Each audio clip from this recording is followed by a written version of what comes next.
नमस्कार, मैं आपके साथ शबनम और मेरे साथ हैं मेरे सहयोगी अभिषेक। इजराइल ने ईरान पर हमला कर भारी तबाही मचा दी, लेकिन अब ईरान की तरफ से धमकी भेज दी गई है कि इसका अंजाम भुगतना होगा और इसका अंजाम सिर्फ अब इजराइल नहीं और भी देश भुगतेंगे, क्योंकि ये तबाही जो मचाई है उसने एक कॉन्ट्रैक्ट हुआ था उसको तोड़कर मचाई है। अब ऐसे में नाम यह आ रहा था कि इस पूरे खेल में ट्रंप पर्दे के पीछे से साजिश रच रहे थे। ट्रंप ने इजराइल का साथ दिया और हमला बोल दिया। हालांकि ट्रंप ईरान से बातचीत करने वाले थे, उसके कार्यक्रम में शामिल होने वाले थे, लेकिन उससे पहले ही ईरान में तबाही इजराइल ने मचा दी। अब ऐसे में जब अमेरिका पर गाज गिरती हुई यहां नजर आई कि ईरान अब अमेरिका तक भी हल्ला बोल सकता है, तो ऐसे में अमेरिका के विदेश मंत्री मार्को रूबियो की तरफ से बयान जारी कर दिया गया और उन्होंने साफ कहा बयान जारी करते हुए कि इजराइल ने जो हमला किया है ईरान के परमाणु ठिकानों पर, उससे हमारा कोई लेना देना नहीं है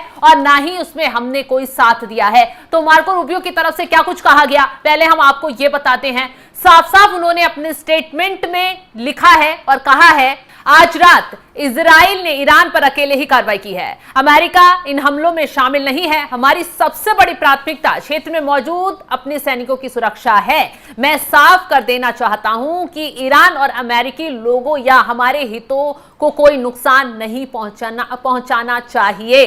तो ये कहा गया है मार्को रूबियो की तरफ से और साफ साफ लिखा गया है कि इजराइल ने ईरान के खिलाफ जो एकतरफा कार्रवाई की है, हम ईरान के खिलाफ हमलों में शामिल नहीं है और हमारी सर्वोच्च प्राथमिकता क्षेत्र में अमेरिकी सेना की सुरक्षा करना है। इजराइल ने हमें सलाह दी है कि उनका मानना है कि यह कार्रवाई उसकी आत्मरक्षा के लिए जरूरी थी। राष्ट्रपति ट्रंप और प्रशासन ने हमारी सेना की सुरक्षा के लिए सभी जरूरी कदम उठाए हैं और हमारे क्षेत्रीय भागीदारों के साथ निकट संपर्क में बने हुए हैं। मैं स्पष्ट कर दूं कि ईरान को अमेरिकी हितों या कर्मियों को निशाना नहीं बनाना चाहिए। तो ईरान पर हमला बोलकर कहीं ना कहीं ट्रंप अब फंस चुके हैं और अब गुहार क्या लगा रहे हैं कि उनकी सेना को नुकसान ना पहुंचे। जो उनके सैनिक अलग अलग देशों में तैनात हैं उन्हें कोई नुकसान ना हो ईरान के पलटवार से। तो कहीं ना कहीं अभिषेक अब अमेरिका को डर तो दिखाई दे रहा है। देखिए, पहले तो आप एक छोटी सी बात ये समझ लीजिए कि अमेरिका जो है वो एक डरा हुआ देश है। अमेरिका की जो सेना है वो एक डरपोक सेना है। उसके लिए मैं आपको कुछ एग्जांपल दूंगा, लेकिन उससे पहले आप बराक ओबामा के वक्त में चलिए। जब बराक ओबामा अमेरिका के राष्ट्रपति हुआ करते थे तब ईरान के साथ एक समझौता हुआ था कि तुम न्यूक्लियर रिएक्टर तो बना सकते हो, लेकिन न्यूक्लियर बॉम्ब नहीं बना सकते। अब न्यूक्लियर रिएक्टर जब बनाएंगे तो उसके लिए भी यूरेनियम का एनरिचमेंट करना होगा। लेकिन उसके बाद जैसे ही ट्रंप सरकार आती है तो ट्रंप आते ही ईरान के ऊपर धड़ाधड़ बैन लगा देते हैं। वो कहते हैं कि तुम रिएक्टर भी नहीं बनाओगे।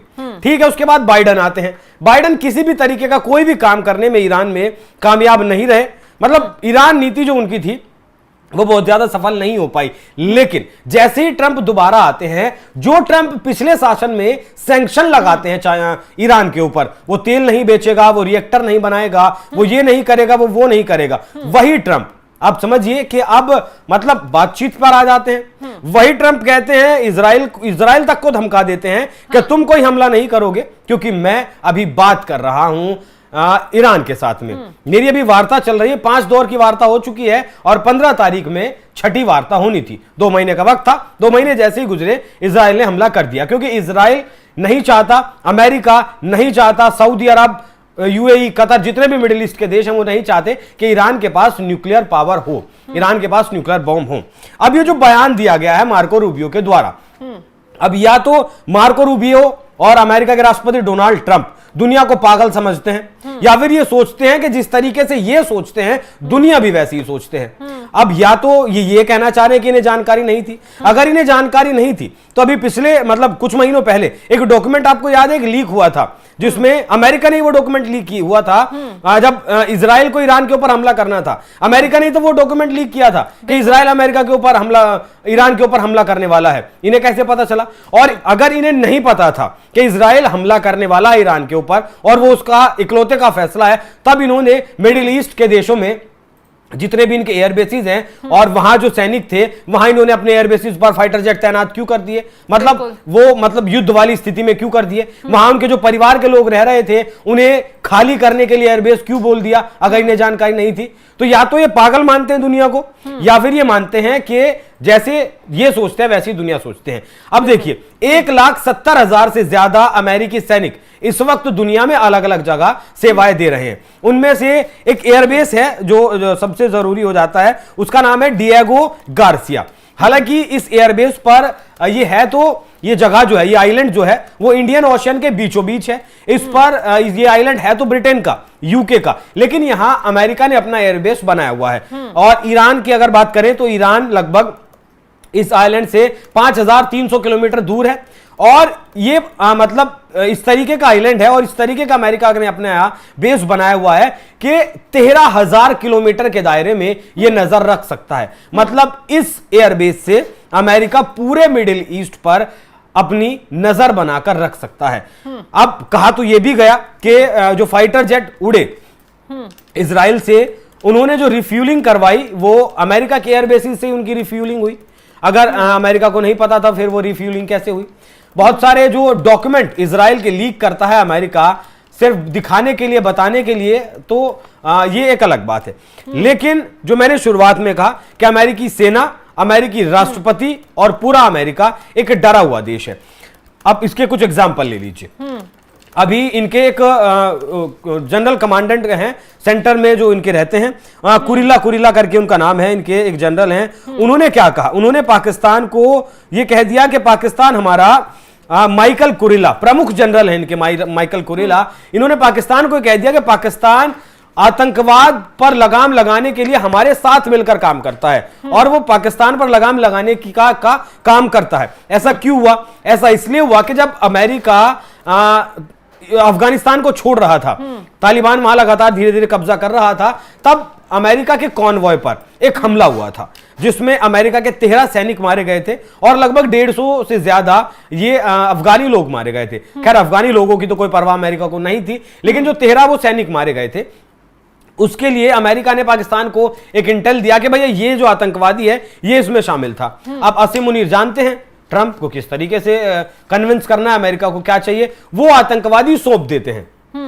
सैफुल्ला करके उसका कुछ नाम था आतंकवादी का, वो आतंकवादी पाकिस्तान ने अमेरिका को सौंप दिया।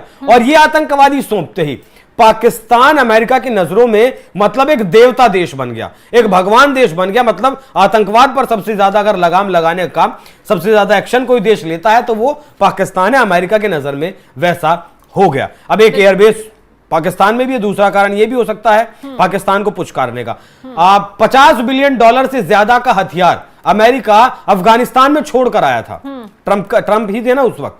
तो ये एक डरा हुआ देश है, डरी हुई इसकी आर्मी है। भले ही दुनिया में मतलब ये लंबी चौड़ी आर्मी रखते हो, दुनिया के तमाम देशों में अपनी इनके एयरबेसिस हो, आर्मी हो, 1,70,000 आर्मी जो है इसकी और देशों में है, लेकिन ये डरे हुए लोग हैं। और मार्को रूबियो ने सुबह सुबह जो ट्वीट किया, सुबह सुबह जो जानकारी दी और जो पल्ला झाड़ा कि भाई हमारा इससे कोई मतलब नहीं है, ये इजराइल ने खुद किया है, वो एक बार फिर से इस मतलब पूरी तरीके से विजुअलाइज कर दिया है अमेरिका के डर को कि अमेरिका और उसकी सेना, उसका राष्ट्रपति कितना डरा हुआ देश है। सबने बिल्कुल सही कहा अभिषेक आपने कि जिस तरीके से ट्रंप लगातार कीदड़ भभकी ईरान को दे रहे थे कि परमाणु कार्यक्रम रोक दो, परमाणु हथियारों को लेकर आगे कदम मत बढ़ाओ, और बाकायदा सऊदी अरब की तरफ से भी धमकी दिलवाई गई थी कि इसका अंजाम भुगतना पड़ जाएगा, बुरा होगा, इजराइल आप पर हमला कर सकता है। लेकिन ईरान रुका नहीं। ईरान ने सटीक शब्दों में कहा कि वो अपना कार्यक्रम पूरा कर रहेगा, परमाणु हथियार पूरे बनाकर रहेगा। अब ऐसे में